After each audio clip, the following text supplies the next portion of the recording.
Cérbero não era um cão. Era a interface terminal do reino de Hades. Para resolver o problema da entropia das almas e garantir que o processamento dos mortos fosse unidirecional, os deuses instalaram uma barreira biológica ativa no estuário do Estige. Um protocolo de segurança com 3 vetores de percepção simultâneos. 3 cabeças que operavam em frequências sobrepostas. Enquanto uma monitorava o espectro físico dos que tentavam entrar sem permissão, as outras 2 escaneavam a assinatura metafísica daqueles que tentavam sair. O sistema operava sob a arquitetura do medo absoluto. Suas mandíbulas não eram apenas armas, eram mecanismos de trituração de essência, capazes de desintegrar a vontade de qualquer sombra que ousasse desafiar o fluxo do Tártaro. Cérbero era a garantia de que a morte era um contrato sem cláusula de rescisão. A prova cabal de sua eficácia ocorreu quando Pirito, um herói de linhagem divina, tentou subverter a segurança do submundo para sequestrar Perséfone. O sistema não hesitou. Cérbero não apenas bloqueou o intruso, mas serviu como o carcereiro biológico que manteve os invasores paralisados em agonia até que a própria estrutura da realidade os esquecesse. No entanto, mesmo o firewall mais robusto possui uma vulnerabilidade de sistema: a força bruta de um administrador superior. Hércules, operando sob uma diretiva de purgação, não usou armas, mas a compressão física direta sobre a garganta da besta. O sistema colapsou sob o peso de um poder que não seguia as regras da morte. Com a ascensão do pensamento racional e a dessacralização dos espaços liminares, o medo de Cérbero foi arquivado. A máquina de 3 cabeças tornou-se uma alegoria literária, perdendo sua função de vigilância ativa sobre o destino humano. A porta do inferno agora está aberta, pois não há mais ninguém para vigiar o que deixamos de temer. O guardião é apenas o reflexo do silêncio que nos aguarda. Jormungandr representa a engenharia de contenção em escala planetária. No sistema nórdico, o caos não poderia ser destruído, apenas isolado. A solução encontrada por Odin foi o exílio de uma anomalia biológica no oceano primordial. Uma serpente cujo corpo foi projetado para servir como o anel de compressão do mundo. O protocolo era simples. A serpente deveria morder a própria cauda, criando uma tensão estrutural que mantinha os oceanos em seus leitos e a terra firme sobre as fundações de Midgard. Ela era a arquitetura viva da estabilidade. Se o aperto fosse afrouxado, a infraestrutura da realidade se desfaria. O poder dessa máquina de contenção foi testado quando o próprio Thor tentou içá-la das profundezas. O peso de Jormungandr não era o peso de um animal, mas o peso da gravidade e do destino entrelaçados. O oceano tremeu e a estrutura da Terra rachou sob a mínima flutuação desse sistema de segurança. A falha trágica desse protocolo é a sua própria natureza, finita. O sistema foi programado com uma data de expiração chamada Ragnarök. A máquina de contenção se tornará o agente da destruição quando o poito veneno acumulado por éons for injetado na atmosfera, provando que todo sistema construído sob pressão acaba por explodir. Quando a serpente soltar a cauda, a lógica do mundo deixará de existir. O limite da nossa existência é apenas a força da mandíbula de um monstro que nos ignora. Nas metrópoles da Mesopotâmia, a segurança não era apenas uma questão de muralhas, mas de jurisprudência cósmica. Os Lamassu, ou Guardiões das Portas, eram os sistemas operacionais de defesa urbana. Eles possuíam corpos de touros para dar força bruta, asas de águia para a vigilância aérea e rostos humanos para a aplicação do código jurídico de Nínive e Babilônia. Eles não eram estátuas, eram âncoras de realidade instaladas nos pontos de entrada das cidades. O sistema funcionava através da intimidação semiótica. Qualquer um que passasse sob a sombra de um Lamassu era submetido a uma auditoria espiritual instantânea. O código de leis estava gravado em sua própria existência. Se o coração do viajante portasse o vírus da traição ou do caos, o sistema de segurança invisível agia sobre sua sorte, condenando-o antes mesmo de entrar no mercado. Eles eram a infraestrutura da ordem contra o deserto. A prova de seu poder está na longevidade de impérios que, cercados por inimigos, mantiveram-se coesos através da crença de que esses sentinelas de pedra nunca piscavam. A falha desse sistema ocorreu com a obsolescência da fé e a mudança na tecnologia de guerra. O ferro e o fogo dos invasores não respeitavam a geometria sagrada. Os deuses se retiraram e os Lamassu tornaram-se destroços, máquinas desligadas em um mundo que não entende mais o idioma dos portais. A ordem é uma construção que desmorona quando o vigia é transformado em museu. Amit era o protocolo de auditoria final da alma, egípcia. No sistema de justiça de Osíris, a morte não era o fim, mas o início de um processo de contabilidade. Se o coração de um indivíduo falhasse no teste da balança contra a pena de Maat, a solução era a aniquilação total. Amit era a máquina de processamento de resíduos. Com partes de leão, hipopótamo e crocodilo, ela representava os predadores terminais do Nilo. Sua função era a execução sumária de dados corrompidos. Ela não julgava, ela apenas consumia o que era considerado incompatível com a harmonia universal. O sistema garantia que a corrupção humana não infectasse a eternidade. Nenhum registro histórico ou lenda relata uma fuga do estômago de Samit. Uma vez que o veredito era dado, a existência do condenado era deletada do fluxo do tempo. Era o medo dessa segunda morte que mantinha a infraestrutura moral do Egito operando por milênios. A queda desse sistema veio com a transição para religiões de perdão e salvação linear. A ideia de uma máquina que simplesmente devora o erro foi substituída pela burocracia do inferno eterno ou do purgatório. A eficiência foi trocada pelo sofrimento prolongado. O esquecimento é a única punição que o universo realmente consegue cumprir. Medusa foi o protocolo de criptografia visual mais letal da antiguidade. O problema era a proteção de templos e segredos que nenhum olho mortal deveria processar. A solução foi uma anomalia biológica que transformava o ato de observar em um erro fatal de sistema. A arquitetura de Medusa convertia fótons em matéria sólida. Olhar para ela era aceitar um comando de petrificação instantânea. Ela era o firewall que transformava o invasor em parte da paisagem. O sistema de defesa era passivo, mas absoluto. Sua prova de poder reside no cemitério de estátuas que cercavam seu domínio. Não eram esculturas, eram registros históricos de tentativas de invasão fracassadas. O sistema só foi corrompido por uma vulnerabilidade técnica. O uso de um espelho. Perseu não observou o código diretamente. Ele usou uma interface de reflexo para contornar o protocolo de petrificação.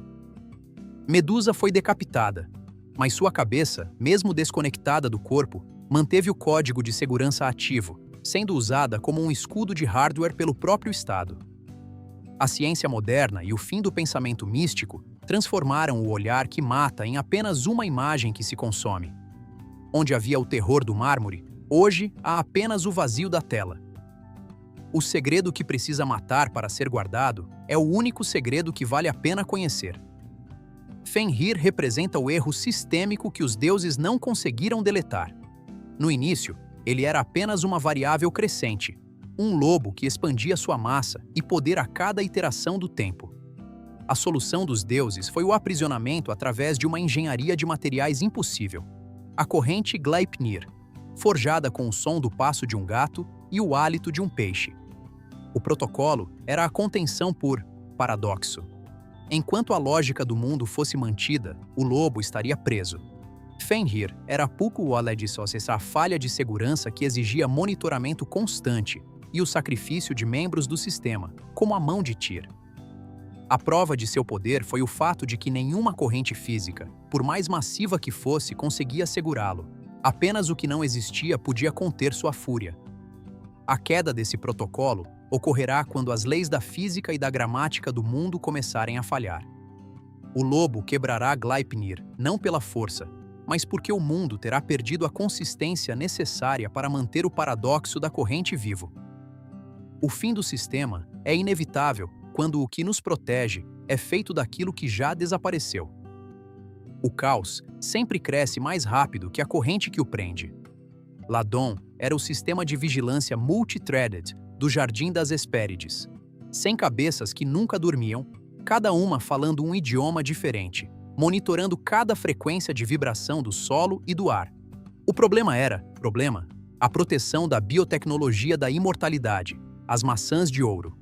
Ladon era a rede de sensores definitiva. Se uma cabeça descansava, outras 99 mantinham o escaneamento ativo. Era impossível hackear seu sono. Ele era a arquitetura da insônia eterna. A prova de seu poder foi a manutenção do jardim inviolado por gerações, contra deuses e monstros.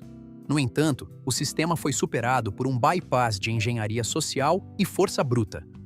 Hércules, sob instrução de Prometeu, utilizou o Titã Atlas para extrair o tesouro enquanto o dragão era distraído, ou, em outras versões, abatido pela artilharia de flechas envenenadas com o sangue da Hidra. O veneno foi o vírus que desativou a rede de 100 cabeças. Com a queda de Ladon, o jardim tornou-se acessível, e a imortalidade deixou de ser uma propriedade exclusiva guardada pela vigilância. O sistema perfeito morre quando o invasor descobre como silenciar todas as vozes ao mesmo tempo. A vigilância é uma ilusão que depende da resistência de quem vigia. Tifão não era uma criatura, mas um sistema de substituição universal. Ele foi projetado por Gaia como uma resposta de emergência contra a hegemonia de Zeus. Sua arquitetura era um pesadelo de redundância orgânica. Centenas de cabeças de dragão, mãos que tocavam os confins do mundo e olhos que disparavam radiação ígnea. Tifão era o protocolo de reset do cosmos. Ele foi feito para desmantelar a infraestrutura do Olimpo e reinstalar a soberania do caos primordial. Durante sua ativação, os deuses, a elite do sistema, fugiram e mudaram suas formas, escondendo-se no Egito como animais. A prova de poder de Tifão foi o desmembramento de Zeus. Ele extraiu os tendões do deus do trovão, desativando o hardware de comando do universo. O sistema de segurança dos deuses quase foi substituído pelo reinado da entropia. A falha de Tifão foi a sua falta de foco. Zeus, restaurado por uma manobra de suporte técnico de Hermes, utilizou a artilharia pesada dos 100 raios e o peso geológico do Monte Etna para soterrar o sistema. Tifão não foi destruído, ele foi comprimido sob a crosta terrestre, servindo agora como a fonte de energia geotérmica dos vulcões. O sistema que não consegue dominar o mundo torna-se o combustível daquele que o venceu. A revolução que fracassa torna-se o alicerce do tirano. Fafnir exemplifica a corrupção do administrador pelo sistema de segurança. Originalmente um ser consciente, ele foi transformado em um dragão pela influência tóxica de um tesouro amaldiçoado. O problema era a posse de um capital infinito, que não podia ser compartilhado. A solução foi a transformação biológica. Fafnir tornou-se o cofre e o sentinela simultaneamente. Suas escamas eram a blindagem, seu hálito era o sistema de descontaminação por fogo. Ele guardava o ouro não para usá-lo, mas para garantir que o sistema de troca estivesse paralisado. A prova de seu poder era o rastro de veneno que deixava ao redor de sua toca uma zona de exclusão onde nenhuma vida prosperava. A falha trágica foi a sua previsibilidade mecânica. Sigurd, o herói, não enfrentou a blindagem frontal. Ele cavou um fosso e atacou a vulnerabilidade do software, o ventre macio, enquanto a criatura se movia para beber água.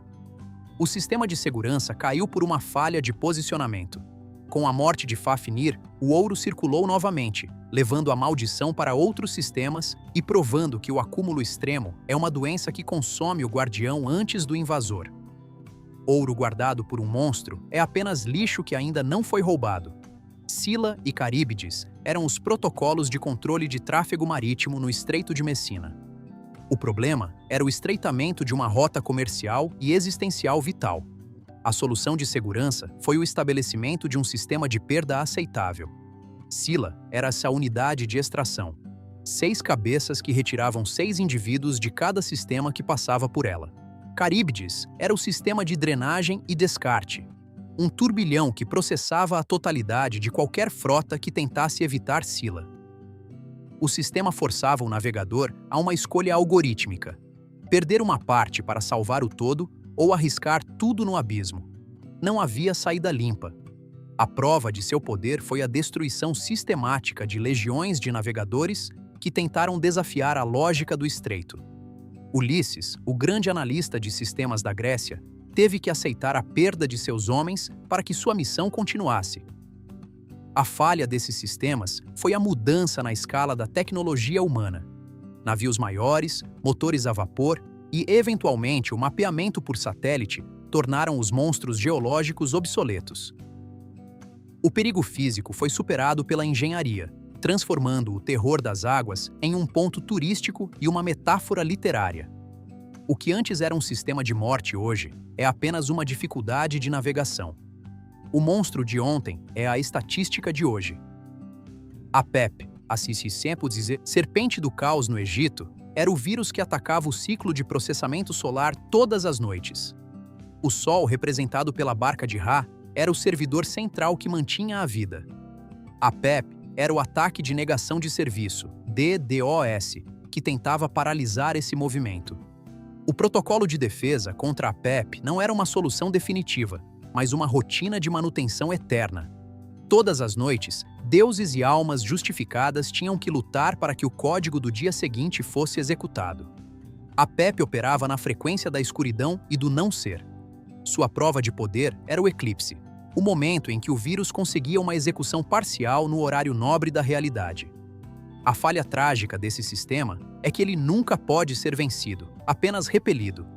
No entanto, o sistema egípcio ruiu quando a consciência humana deixou de oferecer a energia ritual necessária para sustentar a barca de Ra.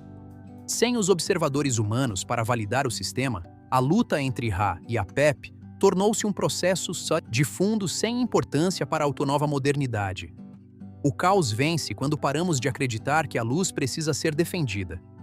O fim do mundo não é um estrondo, é um processo desligado por falta de usuários. A esfinge de Tebas era o portão de segurança lógica. O problema era o acesso à cidade de Tebas, que exigia uma filtragem baseada na inteligência e não apenas na linhagem. O protocolo era o enigma. A esfinge não usava garras primeiro, ela usava a linguagem. Ela apresentava um problema de lógica que servia como uma chave criptográfica. Se o intruso não possuísse o nível de processamento necessário para resolver o enigma, ele era consumido. A prova de seu poder era a pilha de ossos de príncipes e sábios que falharam no teste de entrada. Ela era o firewall intelectual da cidade. A falha trágica ocorreu quando Édipo forneceu a resposta correta, quebrando o código de segurança. A esfinge, seguindo seu próprio protocolo de autodestruição em caso de falha de segurança, lançou-se do precipício. O sistema foi destruído por sua própria integridade lógica. Quando a inteligência humana superou o enigma divino, os portões de Tebas se abriram para a tragédia que a razão não pôde prever. A lógica é uma arma que mata o guardião e depois condena o vencedor. Estes foram os sistemas de segurança que mantiveram o cosmos em ordem enquanto a humanidade ainda engatinhava. Máquinas biológicas, códigos de pedra e protocolos de sangue projetados por arquitetos que não aceitavam o erro. Diante desses 12 mecanismos de contenção e defesa, qual deles você escolheria para guardar os portais do seu destino ou para compor a linha de frente do seu exército final?